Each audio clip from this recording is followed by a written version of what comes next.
En esta sección analizaremos desde el hombro hasta el carpo. Visualizaremos los huesos, articulaciones y músculos que están involucrados en 3 diferentes funciones: movimiento del codo, rotación del antebrazo y movimiento del carpo. También observaremos los vasos y nervios desde el hombro hasta justo por debajo del codo. Muchos de los músculos que se encuentran en el antebrazo son los músculos de los dedos y del pulgar. Dejaremos estos músculos fuera de escena en esta sección y los veremos cuando examinemos la mano. Es necesario definir los términos anatómicos medial y lateral, anterior y posterior. Cuando estos términos se emplean en el contexto del miembro superior, imaginamos la extremidad fija en la denominada posición anatómica. Es útil, pero por debajo del codo llamar algo medial y lateral puede volverse algo bastante confuso, porque todo puede rotar demasiado. Para orientarnos en el antebrazo y la mano, usamos términos más convenientes que se derivan de 2 funciones: flexión y extensión, y de los 2 huesos del antebrazo, la ulna y el radio. Esta es la cara flexora o palmar del antebrazo, y esta es la cara extensora o dorsal. Este es el borde medial o ulnar, y este, el lado del pulgar, es el lateral o radial. Comprendamos también los términos usados para definir el movimiento. En el codo, doblar es flexión y estirar es extensión. Las rotaciones del antebrazo se conocen como pronación y supinación. En la pronación, la palma de la mano se posiciona mirando hacia abajo y en la supinación hacia arriba. Para recordar cuál es cuál, recordemos que la supinación se corresponde con la posición de pedir algo. En el carpo, esto es flexión. Esto es extensión. Los 2 movimientos laterales son desviación ulnar y desviación lateral radial. Hay un último término para definir el brazo. Coloquialmente, todo esto es el brazo. Pero en anatomía, esto es el brazo, solo esta parte, y esto es el antebrazo. Examinemos ahora los huesos. Comencemos con el húmero. Ya hemos visualizado su extremo proximal. Observemos ahora su extremo distal. El húmero es aplanado de anterior a posterior, con una superficie articular complicada, y 2 grandes prominencias: el epicóndilo medial y el epicóndilo lateral. Estos proporcionan inserción a importantes músculos, como se verá más adelante. Por encima de cada cóndilo existe una cresta, la cresta supracondílea. Aquí puede verse la lateral. La superficie articular tiene 2 partes. La tróclea, con forma de polea, se articula con la ulna. La cabeza, de forma esférica, se articula con el radio. Conozcamos ahora la ulna y el radio. Este gran hueco en la parte de atrás del húmero, la fosa olecraniana, acomoda al olecranon de la ulna durante la extensión completa del codo. Examinemos ahora los 2 huesos del antebrazo, el radio y la ulna. Se diferencian en que la ulna es más grande en los extremos proximales y el radio es más grande distalmente. También se diferencian en que el radio rota. La ulna no. Ambos huesos se mantienen juntos mediante las articulaciones radioulnar proximal y distal. La rotación del antebrazo se da en ambas articulaciones. Los 2 huesos también se mantienen unidos en su longitud por la fuerte pero flexible membrana interósea, que evita que los 2 huesos se muevan longitudinalmente relacionados entre sí. Examinemos los extremos proximales del radio y de la ulna. Observaremos primero la ulna. La característica principal del extremo proximal de la ulna es esta gran superficie articular redondeada. La cavidad que forma es conocida como incisura troclear. Se articula con la tróclea del húmero. El extremo más proximal de la ulna es olecranon, donde se inserta el tendón del tríceps. Esta proyección de la cara anterior se denomina proceso coronoides. Distal a la zona rugosa, la tuberosidad de la ulna marca la inserción del tendón del músculo braquial. En esta pequeña superficie redondeada, la incisura radial, se articula la cabeza del radio. Esta es la cabeza del radio. Este es el cuello del radio. El extremo de la cabeza se articula con la cabeza del cóndilo lateral del húmero. Este lado redondeado se articula parcialmente con la incisura radial de la ulna y parcialmente con el ligamento que la rodea, como veremos más adelante. Justo distal al cuello se encuentra la tuberosidad del radio, que sirve de inserción para el músculo bíceps braquial. Revisemos ahora esta singular articulación, la articulación del codo, en la cual suceden dos cosas bastante diferentes. El húmero se articula con los huesos del antebrazo para formar la articulación del codo, y los huesos del antebrazo se articulan entre sí, formando la articulación radioulnar proximal. Se presenta aquí la articulación sin su cápsula laxa y con sus ligamentos intactos. Aquí está la cara anterior de la articulación en extensión. Y aquí está la cara posterior de la articulación flexionada. La importancia estructural a comprender es este destacado ligamento, que no solo mantiene unido el lado radial del codo, sino que también sostiene la móvil cabeza del radio en su lugar en contacto con la ulna. Tiene dos partes. Esta parte es el ligamento colateral lateral, radial. Esta parte es el ligamento anular. Se extraerá el húmero de la imagen durante un momento para poder apreciar la articulación radioulnar proximal. Se presenta ahora la incisura troclear de la ulna. Aquí está la cabeza del radio vista desde arriba. Y este es el ligamento anular que junto con la incisura radial de la ulna conforman una perfecta concavidad para que la cabeza del radio rote en ella.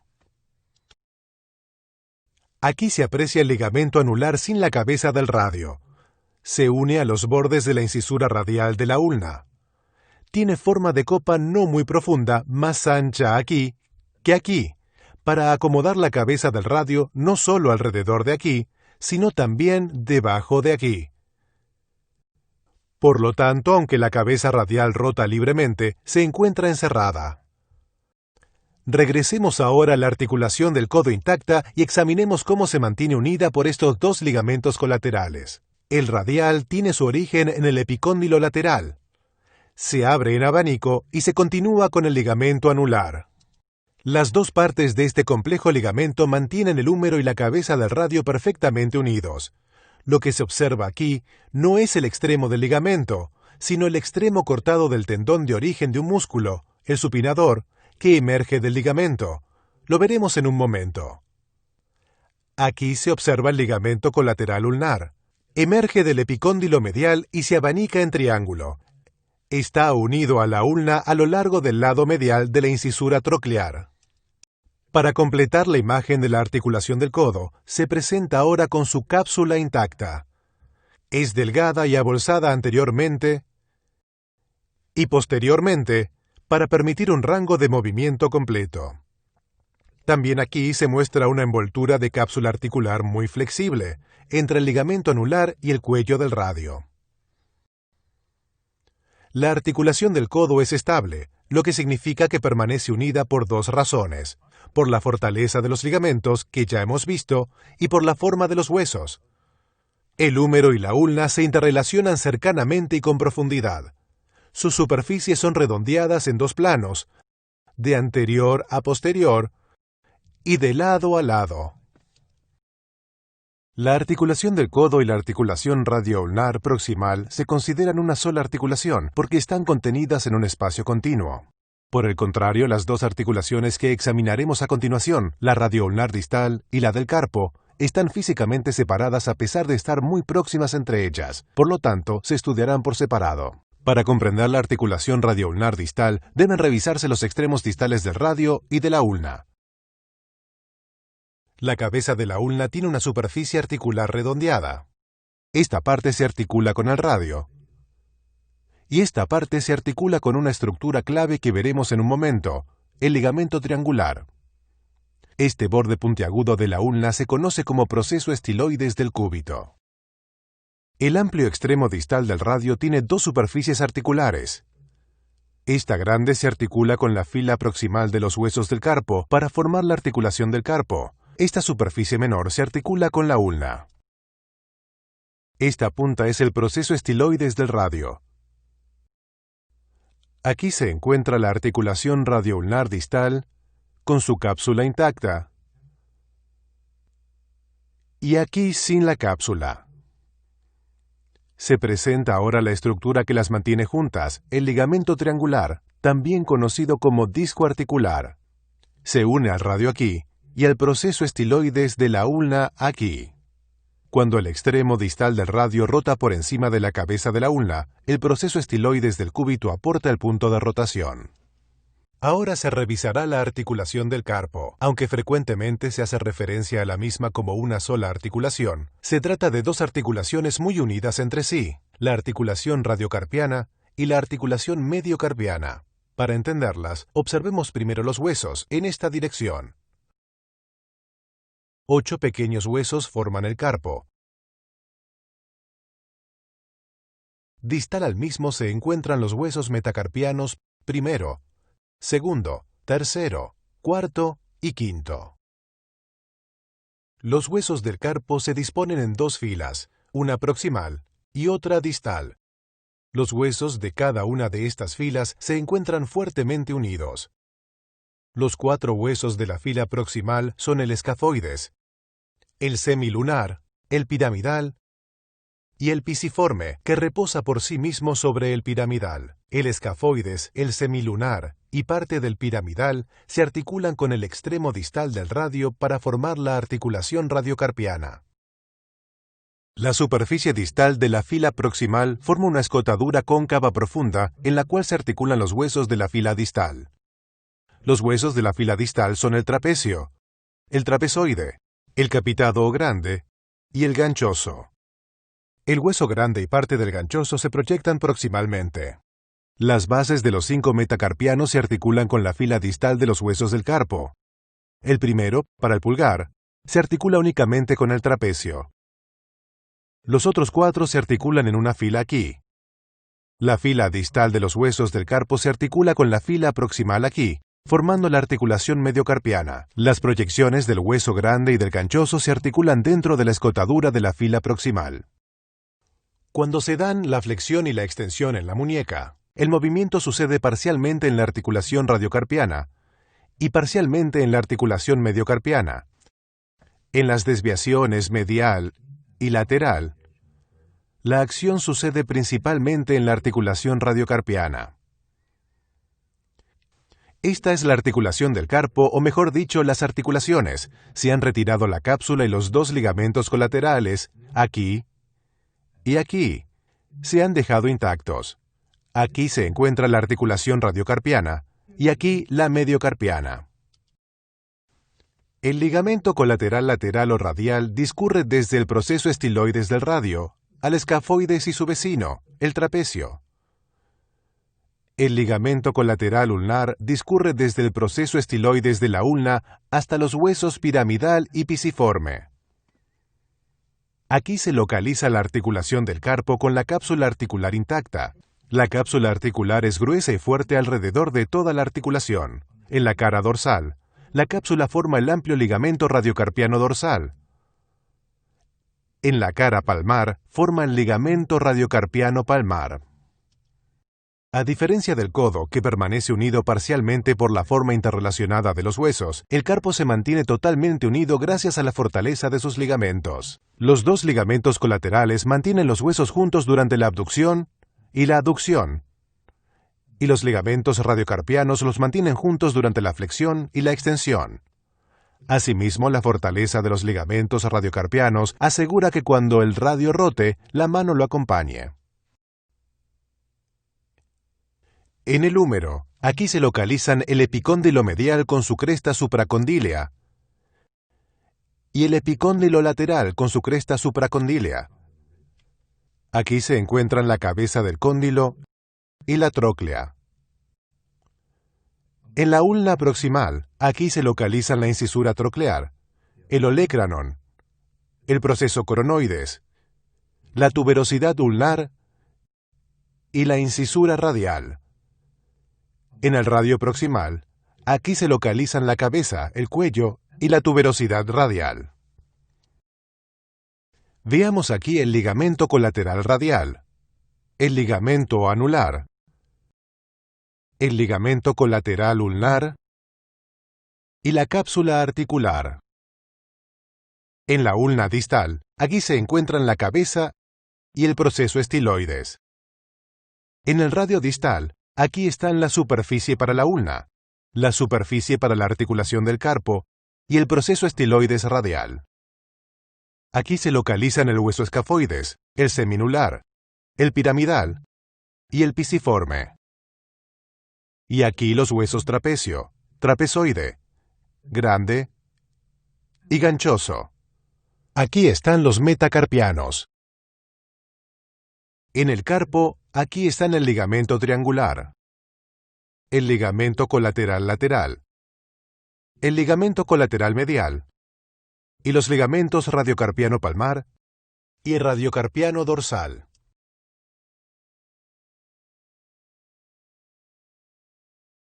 Observemos ahora los músculos. Los tres grupos musculares para estudiar son los que flexionan y extienden el codo, los que pronan y supinan el antebrazo, y los que flexionan y extienden el carpo. Se examinará cada grupo de músculos por separado. Posteriormente, en esta misma sección, los veremos juntos. En primer lugar, examinemos los músculos que flexionan y extienden el codo. Hay 3 flexores y 1 extensor. Los 3 flexores son el braquial, el bíceps y el brachioradial. Aquí está el músculo braquial. Se origina en esta amplia área anterior del húmero. Se inserta aquí en la tuberosidad cubital. Su acción es flexionar el codo, tanto si el antebrazo se encuentra en pronación como si se encuentra en supinación. El músculo bíceps, cuyo nombre completo es bíceps braquial, se localiza frente al braquial. Es un músculo más complejo. Tiene 2 cabezas o porciones, una larga y una corta. Para apreciarlo bien, se retira la mitad anterior del deltoides y el pectoral mayor. Se muestra aquí la cabeza o porción larga del bíceps, y aquí la corta. El tendón de origen de la cabeza corta surge con el de otro músculo, el coracobraquial. Su tendón común nace en el proceso coracoides. El tendón de la porción larga tiene un trayecto extraño. Asciende por el surco intertubercular y pasa por el interior de la articulación del hombro para llegar a su origen, el tubérculo supraglenoideo de la escápula. Las 2 cabezas o porciones se unen para formar un solo vientre que distalmente se estrecha para formar este extraño tendón. La porción principal discurre hacia abajo entre el radio y la ulna y se inserta en la tuberosidad del radio. En su extremo lateral, el tendón se abre en abanico. Se muestra aquí en el antebrazo intacto dentro de una vaina delgada de fascia, la aponeurosis bicipital, que luego se continúa con la fascia profunda que rodea el antebrazo. La aponeurosis proporciona al bíceps una inserción indirecta en la ulna. El bíceps flexiona el codo. Lo hace con mayor eficiencia cuando el antebrazo se encuentra en pronación, porque allí está totalmente estirado para comenzar su acción. También puede ser un potente supinador del antebrazo, como se verá más adelante. El último de los 3 flexores de codo es el brachioradial. Se origina en la diáfisis del húmero, justo por debajo de la tuberosidad radial. Se inserta abajo, aquí, distalmente en el radio. El brachioradial es un eficiente flexor del codo, tanto si el brazo se encuentra en pronación como si se encuentra en supinación. A la acción de los flexores se opone solamente un músculo extensor, el tríceps braquial. Está formado por 3 cabezas o porciones, una larga, una lateral y una medial o profunda. La cabeza larga se origina, como se estudió en la última sección, en el tubérculo infraglenoideo de la escápula. La cabeza lateral se origina en la porción proximal de la cara posterior del húmero.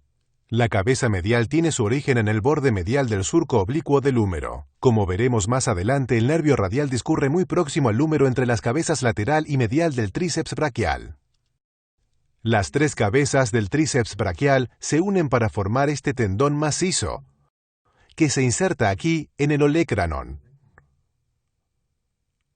La contracción del tríceps braquial extiende el codo.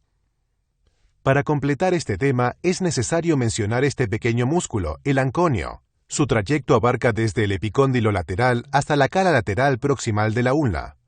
El anconio es un débil extensor del codo. Ahora revisaremos los músculos que producen pronación y supinación. Hay 2 para cada uno. De los 2 músculos pronadores, el más grande y más proximal es el pronador redondo. Junto con otros varios músculos, se origina en el epicóndilo medial. Además, tiene una pequeña cabeza profunda que se origina en el proceso coronoides de la ulna. Aquí se localiza la porción profunda del pronador redondo. El nervio mediano pasa entre las 2 cabezas del pronador redondo cuando emerge de la fosa del codo y penetra en la cara anterior del antebrazo. El músculo pronador redondo se inserta aquí, a medio camino hacia abajo de la superficie lateral del radio. Aquí está su acción. La pronación. El segundo músculo pronador es el pronador cuadrado, que se origina en la porción distal cara anteromedial de la ulna y se inserta aquí, en el borde anterior y cara anterior de la porción distal del radio. Aquí está la acción de pronación del pronador cuadrado. Observemos ahora los 2 músculos que producen la supinación. El que aún no se ha estudiado se denomina simplemente supinador. Aquí se muestra. Nace en el epicóndilo lateral, el ligamento anular y la cresta de la ulna, la cresta del supinador. Se inserta en el radio a lo largo de una línea que termina justo por encima de la inserción del pronador redondo. El ramo profundo del nervio radial discurre a través del supinador, penetra aquí y emerge aquí, por debajo. Aquí está la acción del supinador. Una buena pareja para el pronador redondo. Ya conocemos el otro músculo supinador. Se trata del bíceps braquial. La inserción de este músculo en la tuberosidad del radio le proporciona la suficiente potencia como para rotar el radio, especialmente cuando el codo está flexionado. Cuando el bíceps braquial trabaja como supinador, su acción flexora es contrarrestada por la acción simultánea del tríceps braquial. Debido a la vigorosa contribución del bíceps, la supinación es una acción más poderosa que la pronación. Observemos ahora los músculos que producen movimiento en el carpo. Hay 3 flexores y 3 extensores. Examinaremos primero los flexores más importantes, el flexor radial del carpo y el flexor ulnar del carpo. Ambos tienen su origen en el epicóndilo medial, donde comparten un tendón macizo de origen, el tendón flexor común de los dedos, con otros 2 músculos flexores. Además, el flexor ulnar del carpo tiene una gran cabeza ulnar, que tiene su origen en este borde posterior de la ulna. Como se verá posteriormente, el nervio ulnar cuando pasa del codo al antebrazo se sitúa entre las 2 cabezas del flexor ulnar del carpo. Los 2 músculos flexores del carpo se separan para llegar a los lados lateral y medial del carpo. El flexor radial del carpo pasa a través de un túnel ligamentoso profundo y termina insertándose en la base del segundo metacarpiano. El flexor ulnar del carpo se inserta en el hueso pisiforme y en el gancho del hueso ganchoso. Del pisiforme, la tracción del flexor ulnar del carpo es transmitida al hueso ganchoso y a la base del quinto metacarpiano, mediante 2 fuertes ligamentos, el pisiganchoso y el pisimetacarpiano. Cuando los 2 flexores del carpo actúan simultáneamente, producen flexión del carpo. Cuando actúan separadamente, los flexores ulnar y radial contribuyen a la aducción y a la abducción, respectivamente. Situado entre estos 2 principales flexores del carpo está el tercero muy pequeño, el palmar largo. Se origina también en el epicóndilo medial, como los otros 2. Su tendón, que vemos aquí, en el antebrazo intacto, yace superficial al de todos sus contiguos, y se inserta no en un hueso, sino dentro de esta densa fascia, la aponeurosis palmar, que cubre la región palmar. A través de esta inserción en tejido blando, el palmar largo asiste en la flexión del carpo. Frecuentemente está ausente porque es inconstante. Ahora vayamos a la parte posterior del antebrazo y examinemos los extensores del carpo. Se muestran aquí el extensor largo radial del carpo, el corto y el extensor ulnar del carpo. El brachiorradial, que va de aquí hasta aquí, se ha retirado en esta disección. El músculo extensor radial largo del carpo se origina en la cresta epicondílea lateral, justo por debajo del brachiorradial. El extensor radial corto tiene su origen en el epicóndilo lateral, origen que comparte con otros músculos extensores que a su vez nacen en el epicóndilo y en este tendón extensor común. El extensor ulnar del carpo tiene su origen en el epicóndilo lateral y también tiene una cabeza ulnar que se origina en este borde de la ulna, lo mismo que sucede con el flexor ulnar del carpo. Cuando los tendones extensores cruzan el dorso del carpo, pasan por debajo de esta estructura, el retináculo de los extensores, que actúa como una polea. Los extensores radial largo y corto se insertan en las bases del segundo y tercer metacarpianos, y el extensor ulnar en la base del quinto metacarpiano. Cuando los extensores del carpo actúan conjuntamente, extienden el carpo. Esta es parte importante de la acción que hacemos cuando tratamos de asir un objeto.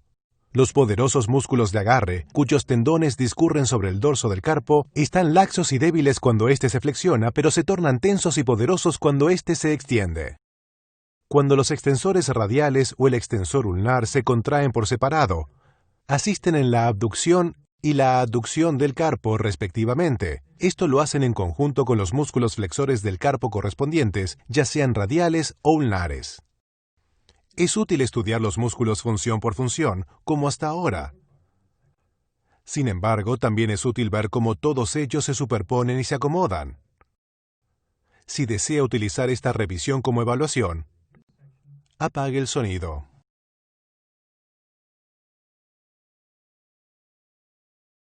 Revisaremos una disección que incluye todos los músculos del brazo observados hasta ahora, así como del antebrazo y de la región colindante del hombro. Se muestra aquí el músculo bíceps braquial, con sus dos porciones cubiertas por los músculos deltoides y pectoral mayor. Esta es la porción corta del bíceps braquial que discurre cercana y lateral al músculo coracobraquial. Superior y posteriormente al bíceps braquial y al coracobraquial se encuentra el dorsal ancho.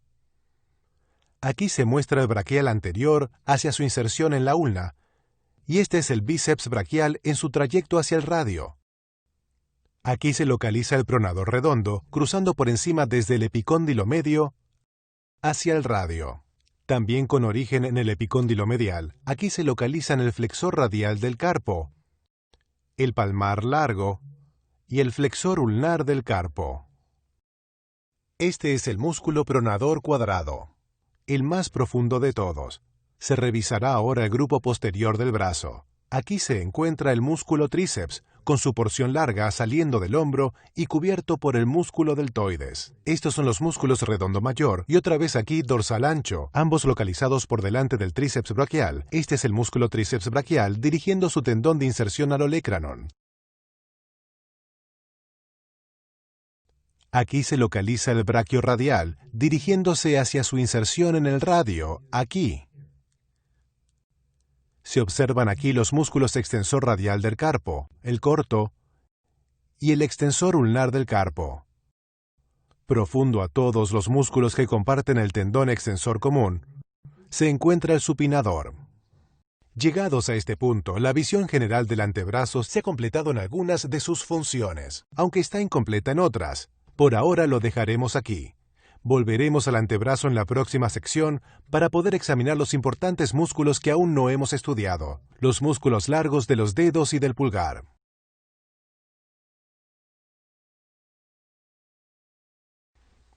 Continuemos con los vasos y nervios de la región. Iniciaremos con el hombro hasta la parte proximal del antebrazo. Examinaremos primero las venas. Muchas venas superficiales que drenan la mano y el antebrazo se unen justo inferiores a la fosa del codo para dar lugar a dos grandes venas, la basílica y la cefálica. La vena cefálica permanece a nivel superficial en su ascenso al brazo por encima del bíceps braquial y asciende hasta llegar al surco deltopectoral formado por los músculos deltoides y pectoral mayor. La gran vena que cruza anterior al codo es la vena antebraquial. Cruza desde la cefálica hasta la vena basílica. Después la vena basílica asciende a la cara medial del brazo para drenar en la vena braquial, que hace parte de un par. Las dos venas braquiales se unen en su recorrido hacia la parte superior del brazo. Aquí se unen para convertirse en una vena braquial. El nombre de esta vena cambia al llegar al hueco axilar, donde se convierte en vena axilar. Para poder describirla en el hueco axilar, retiraremos el pectoral mayor. Aquí está la vena axilar, medial al nervio mediano y a la arteria axilar, y con el paquete vasculonervioso colocándose inferior al músculo pectoral menor. Ahora observemos la arteria y los nervios principales del brazo. Para simplificar la imagen, las venas que corren paralelas a las arterias han sido retiradas desde aquí. Esta es la arteria principal, la arteria axilar. Emerge por debajo del pectoral menor, rodeada de nervios muy importantes. Cuando llega al brazo, su nombre cambia. Desde aquí hacia abajo es la arteria braquial. Aquí, justo al lado del dorsal ancho, da origen a una gran rama, la arteria braquial profunda, que discurre hacia atrás profunda al tríceps. A su lado discurre el nervio radial, que veremos en un minuto. La arteria braquial se desplaza inferiormente en relación medial del brazo a lo largo del músculo bíceps braquial. El nervio mediano pasa por encima de la arteria. La arteria braquial discurre por debajo de la aponeurosis bicipital, que se retirará. A lo largo del tendón del bíceps braquial se bifurca en las dos arterias principales del antebrazo, radial y ulnar. La arteria radial permanece bastante superficial. Discurre inferiormente al antebrazo entre el pronador redondo y el braquio radial. La arteria ulnar tiene un curso más profundo. Penetra inferiormente a lo largo del tendón del braquial y discurre profunda al músculo pronador redondo. Esto es todo por ahora con respecto a las arterias. Continuaremos con su descripción en la próxima sección. Regresemos hacia arriba y observemos los nervios. 4 nervios rodean la arteria axilar en su salida desde debajo del pectoral menor. Músculo cutáneo, mediano, ulnar y radial. Los examinaremos en ese orden. El nervio músculo cutáneo inerva 3 músculos en el brazo. El primero de ellos es un flexor del hombro, el coracobraquial. El nervio músculo cutáneo perfora el coracobraquial y emerge por aquí, profundo al bíceps braquial. Se desplaza inferiormente entre el bíceps braquial y el braquial anterior, inervando también a ambos músculos. Emerge por aquí y se convierte en el nervio cutáneo lateral del antebrazo una vez termina su recorrido en el brazo. Los nervios mediano y ulnar se desplazan inferiormente al antebrazo y no proporcionan inervación. Los nervios mediano y cubital comienzan muy unidos, se separan a nivel del codo. El nervio mediano permanece cerca a la arteria braquial, cruzando al frente de ella. En el codo se sitúa medial a la arteria. Continúa inferiormente entre el tendón del bíceps braquial y del pronador redondo y pasa entre las dos cabezas del pronador redondo al entrar al antebrazo. El nervio ulnar se inclina hacia atrás a nivel de la porción distal del brazo, discurre hacia abajo medial al tendón del tríceps braquial y por detrás del epicóndilo medial. Voltea en una esquina aguda alrededor de la parte inferior del epicóndilo medial, donde existe un túnel fibroso para el mismo. Pasa entre las dos cabezas del músculo flexor ulnar del carpo al entrar al antebrazo.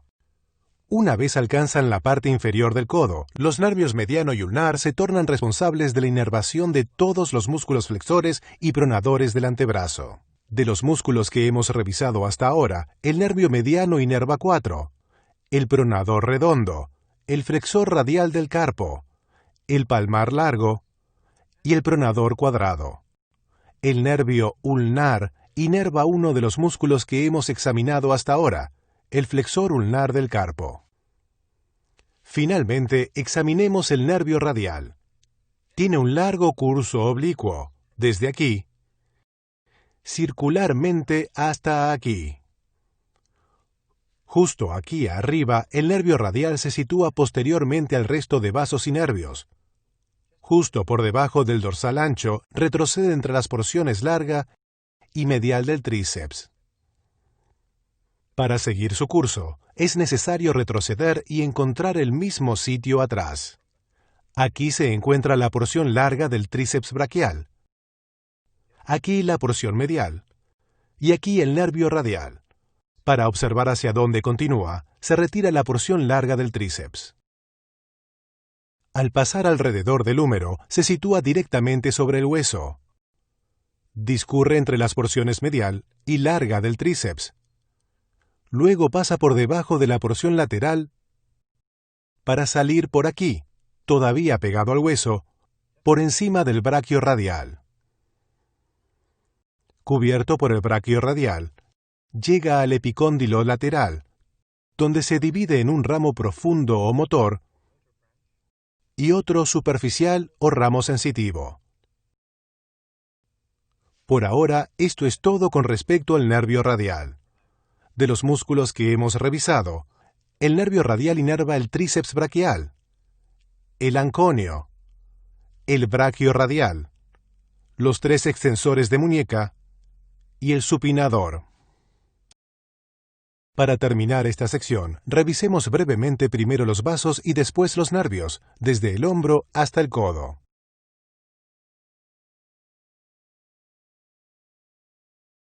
Aquí se localizan la vena cefálica, la vena basílica,